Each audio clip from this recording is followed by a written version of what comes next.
The broadcasting hall of the Zephyrian Empire stretched across 3 city blocks, its crystalline walls pulsing with bioluminescent patterns that synchronized with the Empire's heartbeat. Today, those walls glowed crimson, the color reserved for imperial justice. Commander Vexithara stood before the execution platform, her forearms crossed in ceremonial judgment pose. Behind her, representatives from over 200 allied species filled the amphitheater, their various breathing apparatus creating a symphony of mechanical hisses and organic sighs. The occasion demanded witnesses from every corner of the galaxy.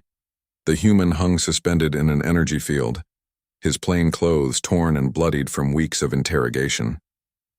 Captain James Morrison looked nothing like the monster the Empire had painted him to be. No cybernetic enhancements, no battle scars, no intimidating weapons. Just a middle-aged man with graying hair and tired eyes who had made the mistake of defending his colony's right to exist. Citizens of the galaxy, Vexithara's voice boomed through translation networks reaching 47 billion viewers across known space. Today we demonstrate why the human plague must be contained. This creature represents the chaos that threatens our ordered civilization. The energy field crackled and Morrison's body convulsed. The torture wasn't necessary for execution, it was theater. The Empire wanted every species to see what happened when humans dared to resist their expansion. Morrison had been the governor of New Harmony, a small human agricultural world on the Empire's border. When Zephyrian forces demanded the planet's surrender and the relocation of its 1 million inhabitants to labor camps, Morrison had simply said no. He hadn't raised weapons or called for reinforcements. He had just stood in his planetary council chambers and refused to sign the surrender documents that refusal had cost 40,000 Zephyrian lives when human farmers picked up hunting rifles and construction tools to defend their homes. The Empire called it terrorism. Humans called it Tuesday. Your species spreads like a virus, Vexithara continued, her translator struggling with the contempt in her voice. You refuse to accept your place in the natural order. You fight wars you cannot win. You protect the weak when you should abandon them. You choose death before slavery. Morrison lifted his head, blood trickling from his mouth. When he spoke, his voice was steady despite the pain. You're right about one thing. We do choose death before slavery. The crowd stirred. Most had expected begging or defiance, not this calm acceptance.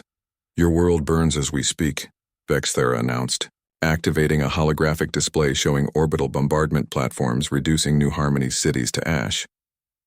Your people die because of your selfishness. Morrison watched his world die and smiled. It wasn't the expression of a broken man. It was the smile of someone who knew something his executioners didn't. You made one mistake, he said, his voice carrying clearly through the sudden silence. You think this is about New Harmony? Vexithara's confident posture wavered slightly. Intelligence reports had confirmed the destruction of human military assets in the sector. Their response fleets were days away at best. What could this broken creature possibly mean? You intercepted our surrender negotiations, Morrison continued. You saw our desperate pleas for reinforcements. You watched us prepare for siege. You thought you knew everything. The holographic display flickered, showing long-range sensors detecting massive energy signatures at the system's edge. Impossible, no human fleet could have arrived so quickly. But you never asked why a simple farming colony had a Class 7 military governor. Morrison's smile widened as the first wave of human dreadnoughts dropped out of hyperspace. Not the outdated frigates the Empire expected, but cutting-edge warships that shouldn't have existed. You never wondered why we built our colony exactly here, at these coordinates. The display zoomed out, revealing New Harmony's true position, not a random agricultural world, but a carefully chosen location at the intersection of 3 major hyperspace lanes, and you certainly never questioned why we'd sacrifice 1 million lives just to kill 40,000 of yours. Morrison's voice grew stronger as realization dawned on Vexithara's face. You fell for the oldest trick in the book. You bit the bait. The broadcasting network suddenly erupted with emergency alerts. Human fleets were emerging from hyperspace across 17 different systems simultaneously. Not the scattered resistance forces the Empire had expected to mop up over the next few years, but a coordinated military offensive that had been planned for decades. Morrison had never been trying to save New Harmony. He had been buying time for humanity's real military to get into position for the largest surprise attack in galactic history. Every day the Empire spent broadcasting their victory was another day for human forces to reach their targets undetected. 7 minutes, Morrison said as execution energy built around him. That's how long your networks will take to confirm what's happening. 7 minutes for the galaxy to realize that humanity just declared war on everyone who stood by and watched you murder our children. The energy field reached critical intensity, and Captain James Morrison, governor, father, and willing sacrifice, dissolved into constituent atoms while 47 billion beings watched. In the sudden silence that followed, Vexthera stared at the empty space where the human had been. Her communication systems were already lighting up with distress calls from across the Empire. But she couldn't look away from that empty air. The human had been counting down to something. But what could happen in 7 minutes that would matter to a dead man? The answer came exactly as promised, broadcast on every frequency the Empire used for official communications.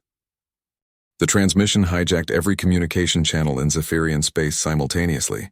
Military frequencies, civilian networks, emergency broadcasts, everything carried the same signal.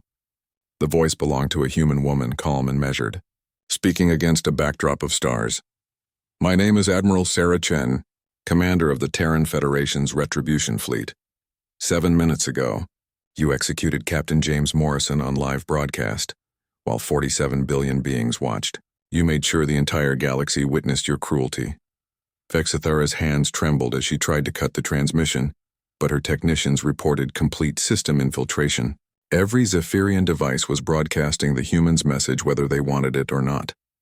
Captain Morrison volunteered for his mission, knowing it would cost him his life. He died so the galaxy would see exactly who you are, not the civilized empire you pretend to be, but murderers who torture defenseless prisoners for entertainment.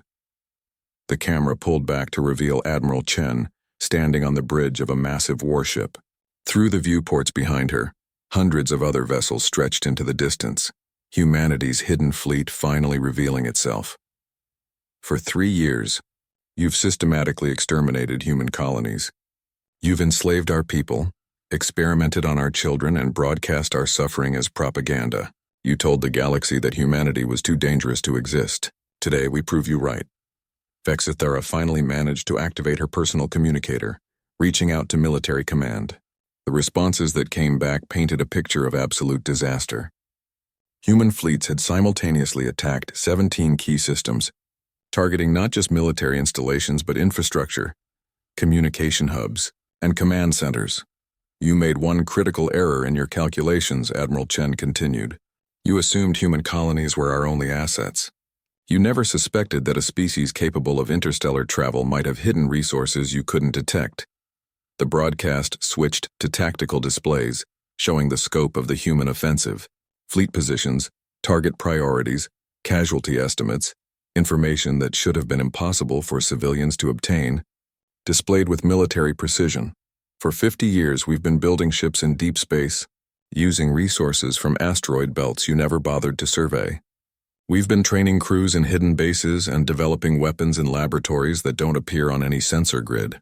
Every human you killed bought us time to prepare. In the Zephyrian command center, chaos reigned.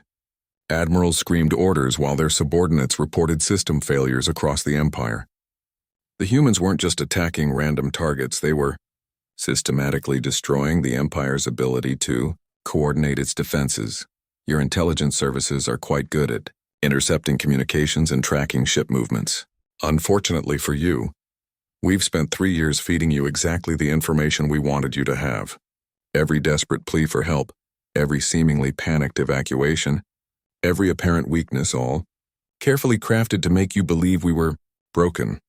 The display showed human stealth ships emerging from asteroid fields and gas giant atmospheres where they had hidden for months, not just warships but massive industrial vessels that had been secretly harvesting resources and building weapons while Zephyrian patrols searched empty space for human survivors. We learned something important about your empire during our research. You rule through fear, not loyalty. Your member species serve you because they're afraid of what happens to those who resist. But fear is a brittle foundation for power. Admiral Chen's expression hardened as the camera focused on her face. Behind her, the first reports of successful attacks were coming in. Major Zephyrian shipyards reduced to debris, military academies evacuated, entire fleet formations crippled or destroyed. Today we give your subjects a choice. Every species that aided in human extermination, every government that stood silent while you murdered our children, every military force that participated in our destruction, you have 72 hours to surrender unconditionally. The transmission quality remained perfect despite Zephyrian attempts at jamming. Human technology was proving far more advanced than Empire scientists had believed possible. Those who refuse will share your fate. Those who surrender will be judged by their actions during humanity's darkest hour. We have recordings of every vote, every speech, every order given. Justice will be swift and precise. Vexithara realized with growing horror that the humans weren't simply attacking Zephyrian forces. They were targeting the Empire's ability to maintain control over its subject species. Communication networks, supply lines, administrative centers, everything that kept 200 different worlds in line was systematically being destroyed. You wanted to show the galaxy what humans are capable of when cornered. Mission accomplished. We are capable of things you cannot imagine. We are capable of patience you cannot fathom. We are capable of sacrifices you would never make. The camera pulled back again, revealing more ships joining the fleet. These weren't military vessels but converted civilian craft. Cargo haulers fitted with weapons, passenger liners loaded with troops, even exploration ships modified for combat. Humanity hadn't just hidden a navy, they had converted their entire civilization into a war machine. Captain Morrison's final words to his executioners were, 7 minutes. He was referring to this broadcast but also to something else. 7 minutes is how long it takes for subspace communications to travel from this system to your capital. A countdown timer appeared on the screen. 000:06:47 and decreasing. At 0, our deepest infiltration assets activate. Your government centers, your military command posts, your imperial palace. We've been inside your most secure facilities for 2 years. The servants you never notice, the technicians you take for granted, the translators you trust with your secrets. The timer hit 0:106, and Vexithara felt ice form in her bloodstream. Human infiltrators in the Imperial Palace itself? Impossible. Security there was absolute. Goodbye, Commander Vexithara. History will remember you as the fool who gave humanity the justification we needed to do what we've been planning all along.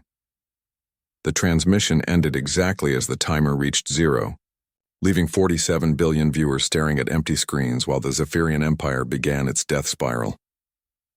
The Zephyrian Imperial Palace stood as a monument to 1,000 conquered civilizations, its spires reaching toward the stars in geometric patterns that hurt alien minds to contemplate. Deep within its most secure levels, Emperor Kethmor the Eternal watched his empire collapse in real time. His personal aide, a small unremarkable creature called Jorik, moved quietly around the war room, organizing data tablets and maintaining the holographic displays that showed the spreading disaster. Jorik had served the imperial household for 8 years, invisible and efficient, never speaking unless spoken to. Nobody noticed when he palmed a data chip from his cleaning supplies. Report. Kethmor's voice shattered crystal ornaments throughout the chamber. His 4 advisors, each representing a different aspect of imperial power, struggled to deliver news that grew worse by the minute. 17 primary fleets destroyed or scattered, the military advisor reported, his gill slits fluttering with stress. The humans somehow knew exactly where our forces were positioned. They struck our command ships first, then systematically eliminated our ability to coordinate defenses. Kethmor's eyes, black as space, fixed on each advisor in turn. How is this possible? Our intelligence reported broken human survivors hiding in asteroid belts. Where did they get dreadnoughts? The intelligence advisor, a creature of tentacles and nervous energy, writhed uncomfortably. Our analysis suggests they've been building ships in deep space for decades. Using mobile shipyards, asteroid mining, resources we never tracked because we didn't think they had the technology. You didn't think, Kethmor repeated slowly. 3 years of hunting scattered refugees, and you didn't think they might be more organized than they appeared. In the background, Jorik inserted his data chip into a secondary console, downloading navigation codes for the entire Imperial fleet. His movements were smooth and practiced. He had been preparing for this moment since the day he arrived at the palace, the humans are broadcasting surrender ultimatums to our subject species, the diplomatic advisor reported. 17 worlds have already declared independence. The Corvin Collective is demanding we release all human prisoners immediately. The Corvins? Kethmore's rage was building to dangerous levels. We gave them interstellar flight. Their entire civilization exists because we uplifted them from their primitive world. Yes, Majesty, but they're saying that's no excuse for genocide. The communication advisor, barely visible in his environmental suit, spoke through voice synthesizers. The human broadcast reached every device in the Empire simultaneously. Our communication networks are completely compromised. They have access to systems we thought were impossible to infiltrate. Jorik finished downloading the fleet codes and moved to another console, this time accessing the palace's internal security protocols. His clearance as a personal aide to the Emperor gave him access to nearly everything, a convenience that was about to become the Empire's greatest vulnerability. Find me solutions. Kethmore roared. I don't care if we have to glass every human world in the galaxy. This ends today, Majesty, the military advisor said carefully. We've lost contact with our main battle fleets. Without coordination, our remaining forces can't mount an effective counterattack. The humans aren't fighting like desperate survivors, they're fighting like they've been planning this war for decades. Because they have been. The voice came from Jorik, who had stopped pretending to be invisible. The room fell silent. In 8 years of service, the little creature had never spoken during a meeting. Never spoken at all unless directly addressed. What did you say? Kethmore's voice was dangerously quiet. Jorik straightened to his full, unimpressive height. When he spoke again, his voice carried none of the submissive tone the Emperor was used to. I said they have been planning this war for decades, Your Majesty. We've been watching, learning, preparing. The security fields around the war room should have activated automatically at the first sign of threat, but they remained dark. The guards outside should have burst in to protect their Emperor, but the doors stayed sealed. Kethmore's political instincts finally caught up to the situation. James Morrison wasn't the only volunteer, Your Majesty. When humanity realized we couldn't win a conventional war against your empire, we did what humans do best. We adapted. Jorik's appearance began to change. The rough gray skin smoothed and lightened. His hunched posture straightened, revealing hidden height. Prosthetic features fell away to reveal human bone structure beneath. Impossible, the intelligence advisor whispered. Our medical scanners check every palace employee. No human could pass our genetic screening. Your scanners check for human DNA, the creature who was no longer Jorik replied. They don't check for human consciousness uploaded into a cloned alien body. Your own medical technology made it possible. We just had to steal it and improve it. The revelation hit the room like a physical blow. For 2 years, a human agent had lived in the Imperial Palace, serving the Emperor's personal needs, accessing classified information, and preparing for this exact moment. 57 volunteers underwent the procedure. The human continued conversationally while typing commands into the security console. We spread ourselves throughout your empire's infrastructure. Military bases, research facilities, communication centers, government offices. Everywhere you needed trustworthy servants who could remain invisible. Kethmore lunged for his personal weapons, but his movement controls had been locked out along with everything else in the room. The human, somehow impossibly standing in the heart of the most secure facility in the galaxy, watched without concern. You made it easy, really. Your species is so convinced of its superiority that you never considered that other races might be capable of deception. You see servants and assume loyalty. You see submission and assume weakness. The holographic displays flickered and changed, showing new information, detailed schematics of Zephyrian military technology, troop movements, strategic resources, classified research projects, years of gathered intelligence flowing out to human forces in real time.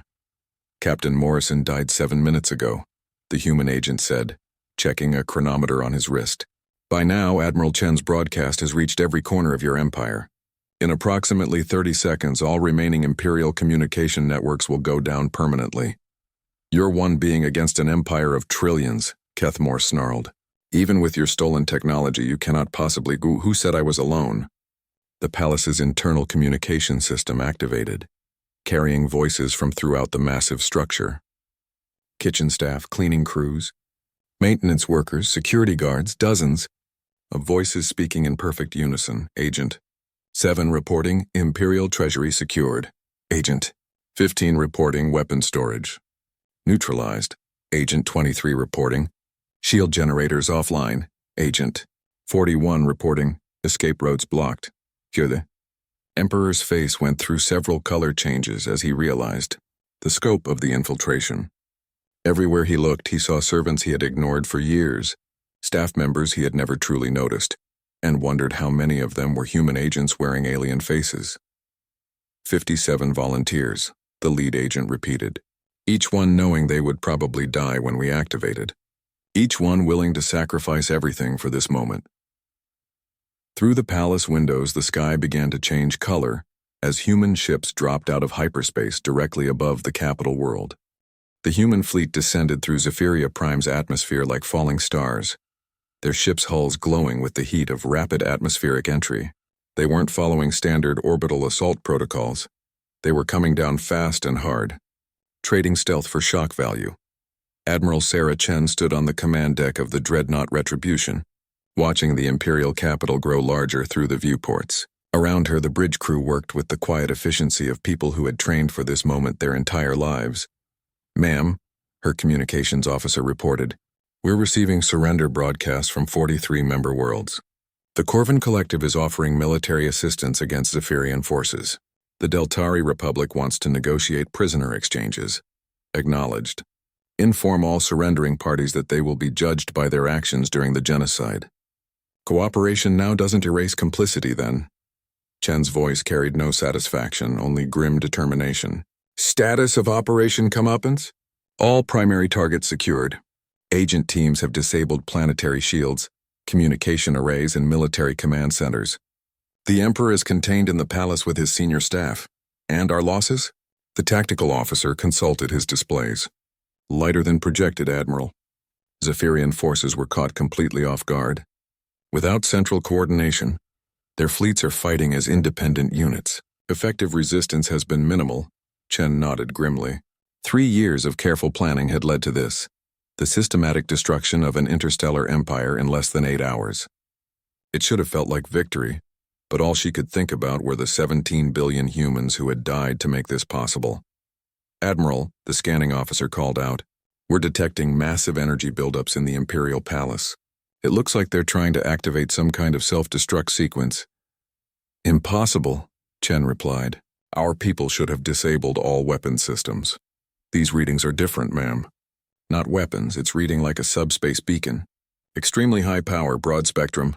Chen's expression darkened as understanding hit her. "They're trying to call for help. Contact Agent 7 immediately." In the palace war room, the human agent formerly known as Jorik was also detecting the energy buildup. His stolen alien features had been cast aside entirely now, revealing the face of Lieutenant Commander David Park, formerly of the merchant vessel New Singapore before it was destroyed in the initial Zephyrian attacks. "Your Majesty," he said conversationally while typing commands into the security console, "are you attempting to activate the emergency beacon to contact your allies in the Vorthan hegemony?" Emperor Kethamor's surprise was answer enough. "Yes, we know about your secret alliance. We've known for 2 years." Park's fingers flew across the interface, his movements becoming more urgent. "Unfortunately for you, the beacon requires authorization from 3 senior advisors simultaneously." He gestured to the 4 Zephyrian officials cowering in their chairs. "I count 4 advisors present, but only 3 authorization codes. Fascinating security design. It requires trust and cooperation among your leadership.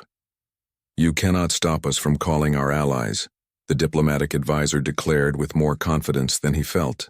"The Vorthan battle fleets will crush your pathetic forces." "Actually," Park said, finally completing his work at the console, "we're counting on it." The room's holographic display activated, showing a real-time view of the space around Zephyria Prime. Human ships were positioning themselves in what appeared to be a defensive formation, but something was wrong with their deployment pattern. "Your intelligence on human military doctrine is about 3 years out of date," Park explained. "You think we're here to conquer and occupy. You think we want to rule your empire?" The truth hit Kethamor like a physical blow. "You want us to call for help.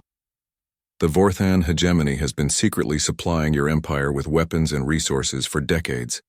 They've been using you as a buffer against other powers while avoiding direct conflict themselves. Very smart strategy. Let the Zephyrians do the dirty work while staying clean. Park activated another display showing human fleet movements throughout the galaxy. This wasn't just an attack on the Zephyrian Empire. It was a coordinated offensive against every species that had participated in or profited from human destruction. When the Vorthans arrive to save you, they'll find something unexpected. Not scattered human refugees fighting for survival, but the entire Terran Federation military, ships, weapons, and soldiers you didn't know existed because we built them in secret while you were busy hunting our visible colonies. The Emperor's communication implants finally connected to the emergency beacon, but instead of relief, his face showed growing horror. The beacon wasn't just calling the Vorthans, it was broadcasting on frequencies that would reach half the galaxy. "You're starting a galactic war," Kethmore whispered. "No, Your Majesty. You started it 3 years ago when you decided humanity needed to be exterminated. We're finishing it." The palace shook as human ground forces landed in the courtyard below. These weren't the terrified refugees the Empire had been hunting, but professional soldiers in powered armor, moving with the precision of elite military units. "Every species that stood by and watched while you murdered our children gets a choice," Park continued, his voice growing colder. "Surrender and face justice for their crimes, or fight and share your fate. Most are choosing surrender. The galaxy will never accept human dominance," the military advisor shouted. "You're one species against hundreds. We're not seeking dominance. We're seeking justice. There's a difference." The main doors to the war room finally opened, revealing human soldiers in full combat gear. Their leader, a woman with general's insignia, stepped forward and saluted Park. "Lieutenant Commander Admiral Chen sends her compliments.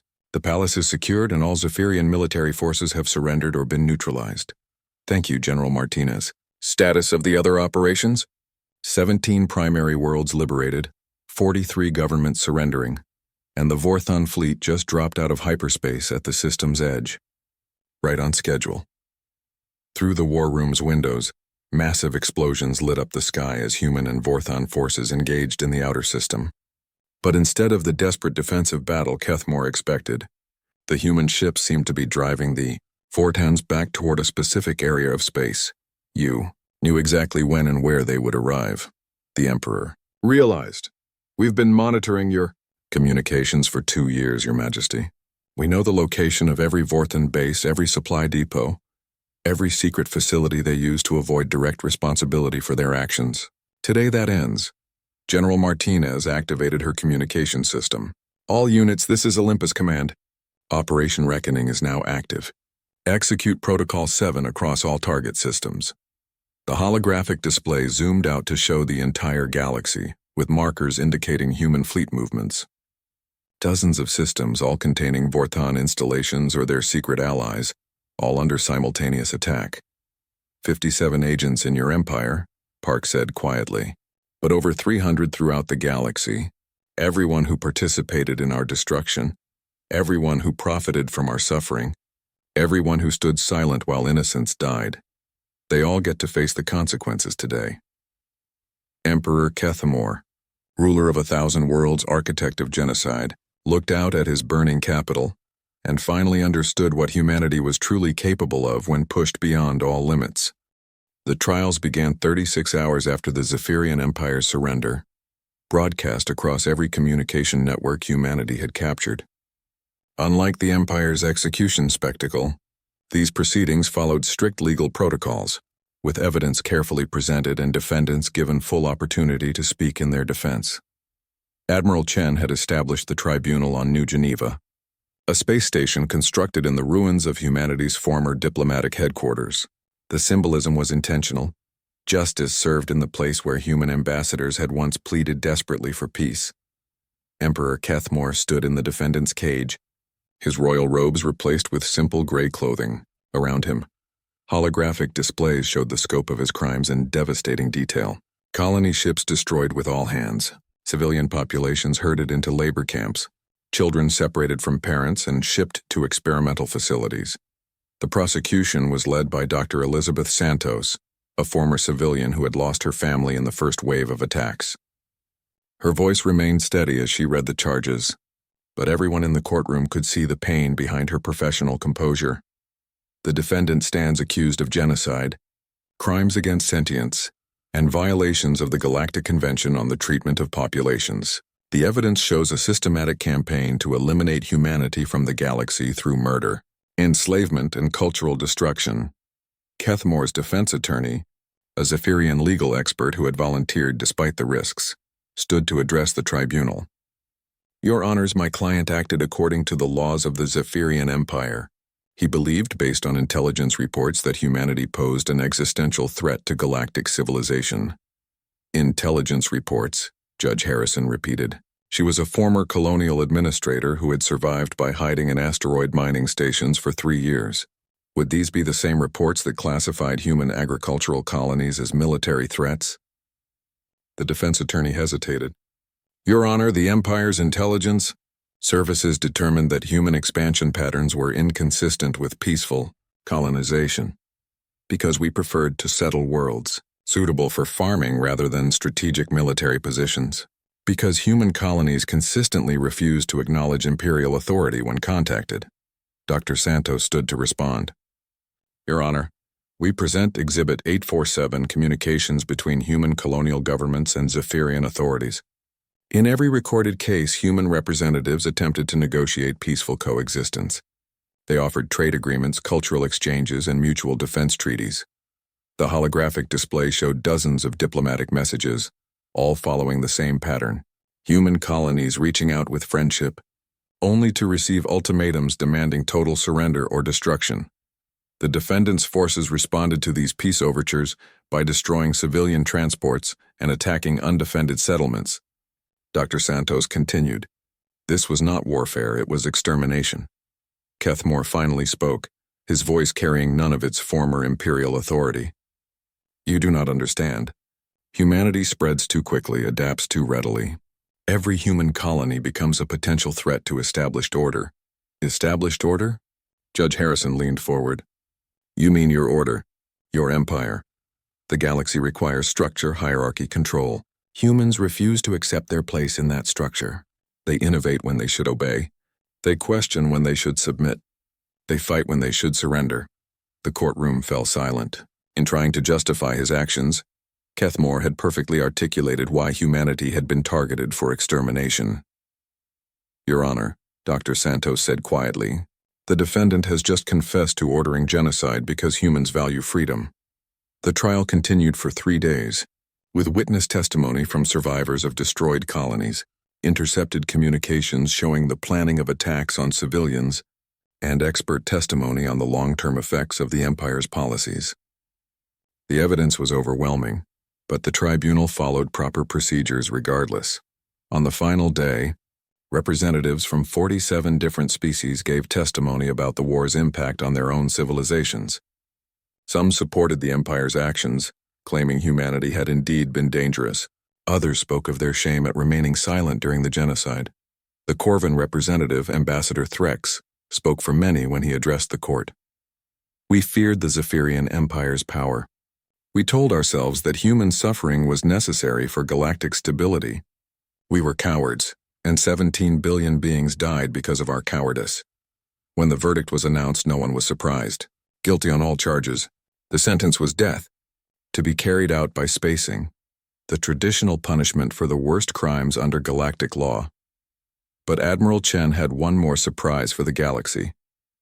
The sentence is suspended, she announced, her voice carrying to every world in known space. Emperor Kethmore will spend the remainder of his natural life in a rehabilitation facility, working to repair the damage he has caused. His empire's wealth will be used to compensate survivors and rebuild destroyed worlds. The decision sent shockwaves through both human and alien populations. Many had expected revenge, not justice. Your Honor, Kethmore said, genuine confusion in his voice. Why show mercy to your enemy? Judge Harrison stood to deliver the final statement. Because that's what separates us from you, Your Majesty. We kill when we must, but we don't murder when we have a choice. She turned to face the cameras broadcasting to the galaxy. Let this be clear to all species watching. Humanity seeks justice, not vengeance. We will defend ourselves against any threat, but we will not become the monsters our enemies claimed we were. The rehabilitation facilities were established on former Zephyrian worlds, with war criminals working alongside human survivors to rebuild what had been destroyed. It was not comfortable or easy work, but it was honest labor that contributed to healing rather than harm. Other species watched this development with fascination and growing respect. The humans had proven capable of devastating military action when threatened, but had chosen reconciliation over revenge when victory was achieved. Slowly, cautiously, diplomatic contacts began as various governments realized that humanity's anger was not directed at the galaxy as a whole, but specifically at those who had participated in or profited from genocide. The Terran Federation announced that any species willing to acknowledge their actions during the war and work toward meaningful reparations would be welcomed as potential allies. Several governments immediately took advantage of this offer, eager to repair relationships with the galaxy's new major power. But for every species that sought reconciliation, others began preparing for war. The galaxy had seen what humans were capable of, and not everyone was ready to accept the new reality. Admiral Chen knew the trials were only the beginning. Somewhere in the outer reaches, the Vorthan hegemony was rebuilding their fleets, preparing for round 2 of the conflict. Other powers were choosing sides, calculating whether humanity's mercy made them weak or their military capabilities made them unbeatable. The easy part was over. Now came the real work of building a lasting peace in a galaxy that had become very, very afraid of what happened when you pushed humans too far. 2 years after the fall of the Zephyrian Empire, the galaxy had learned to live with a new reality. The Terran Federation controlled former Imperial space, but instead of ruling through fear as their predecessors had, humans governed through what they called aggressive diplomacy. The combination of overwhelming military capability and genuine desire for peaceful coexistence. Ambassador Maria Vasquez stood in the observation deck of Harmony Station, humanity's new diplomatic headquarters.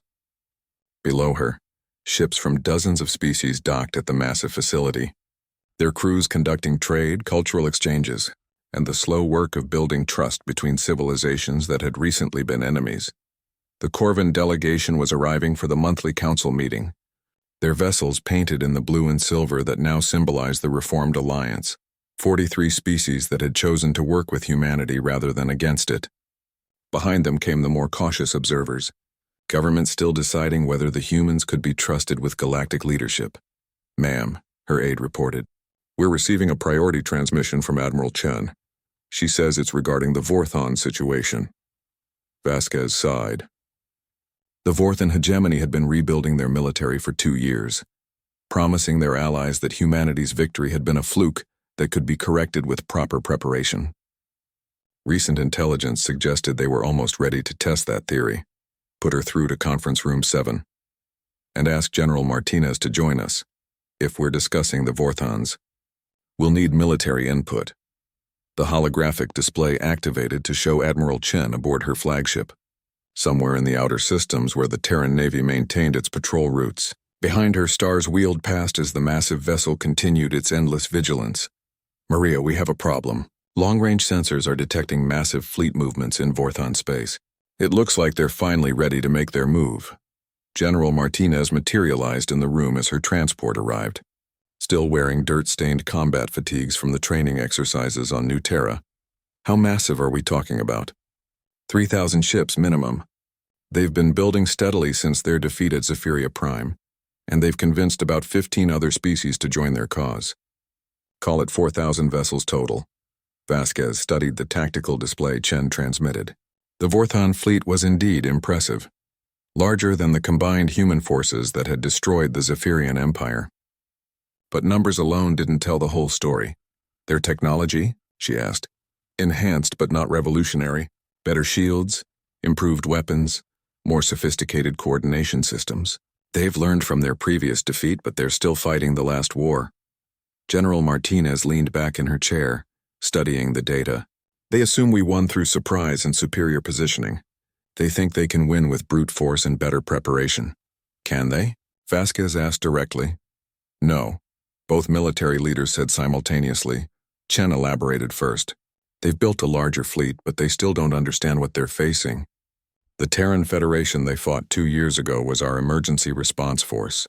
Ships built in secret, crews trained in hidden facilities, resources gathered over decades of preparation. What they're about to face is our actual military, Martinez continued. 2 years of open construction, unlimited resources, recruitment from 43 allied species, and combat experience against real opponents. We're not the same force that defeated the Empire. The display shifted to show human fleet positions throughout the galaxy. Where once humanity had hidden its capabilities, now their ships patrolled openly, their presence serving as both protection for allied worlds and warning to potential aggressors. The Vorthons have made one critical mistake, Chen continued. They think this is about military conquest. They believe if they can defeat our fleets, they can reimpose the old order. But it isn't about fleets, Vasquez realized. It's about ideas. Exactly. The galaxy has seen what human-style governance looks like. Individual rights, species autonomy, cooperative economics, justice applied equally regardless of power. Most worlds prefer our system to the old imperial model. Martinez activated another display showing public opinion surveys from across known space. The numbers were stark. 73% of surveyed populations preferred the new alliance structure to the old imperial system. Even including species that weren't yet members, the Vorthons can destroy our ships, but they can't destroy the idea that different species can work together as equals, rather than master and subject. Even if they defeat us militarily, they'll be ruling populations that remember what freedom feels like. So what's our strategy? Vasquez asked. We let them come, Chen said simply. The Vorthon fleet is heading for New Geneva, probably planning to destroy our diplomatic headquarters and force the alliance to surrender. They want a quick, decisive victory that proves human power was an illusion. Instead, they'll find themselves in the biggest space battle in galactic history, Martinez added. Every species that has joined the alliance is sending ships to defend New Geneva. Not because we ordered them to, but because they want to. Vasquez understood the plan immediately. You're turning their attack into a referendum on the future of galactic civilization. When the Corvin fleet arrives to fight alongside human forces, when the Deltari Republic deploys their ships to defend our station, when 43 different species stand together against Vorthon aggression, the galaxy will see what we've been building. Here the three leaders spent the next hour, coordinating the complex logistics of a multinational defense. Ships from dozens of species would need to work together, using different technologies, following different tactical doctrines, communicating in multiple languages. It should have been impossible, but somehow it worked. The Alliance had been practicing this kind of cooperation for 2 years, building trust and understanding between former enemies. There's something else, Chen said as the meeting concluded. Our intelligence assets in Vorthon space report that their member species aren't entirely enthusiastic about this war. Several governments are having second thoughts about fighting alongside the same forces that enabled the Zephyrian genocide. Political pressure? Economic mostly. Trade with alliance worlds has been incredibly profitable. The Vorthon hegemony is asking their allies to give up prosperous partnerships to fight a war many of them don't understand. When the Vorthon fleet finally arrived at New Geneva, they found something unprecedented in galactic history. Not a desperate human defense force, but a united armada representing dozens of civilizations, all working together to defend their shared vision of the future. The battle lasted 18 hours and ended with the complete destruction of Vorthon military power. But the real victory wasn't military, it was diplomatic. Species across the galaxy watched as former enemies fought side by side, proving that cooperation was stronger than domination. In the aftermath, as Vorthon survivors were processed through the same rehabilitation system used for Zephyrian war criminals, the galaxy settled into a new pattern. The Age of Empires was over, replaced by an alliance of equals working toward common goals. Ambassador Vasquez stood again in the observation deck, watching as new ships arrived daily, not invasion fleets, but diplomatic vessels carrying species eager to join the growing alliance. Each arrival represented another civilization choosing cooperation over conquest. Another voice in the galactic community that was slowly learning to live in peace. Captain James Morrison had died believing his sacrifice would give humanity the justification to wage war on their enemies. He never could have imagined that his death would ultimately lead to the most peaceful period in galactic history. But then, that was exactly the kind of outcome humans specialized in achieving. turning apparent disaster into unexpected triumph through sheer, stubborn refusal to accept defeat.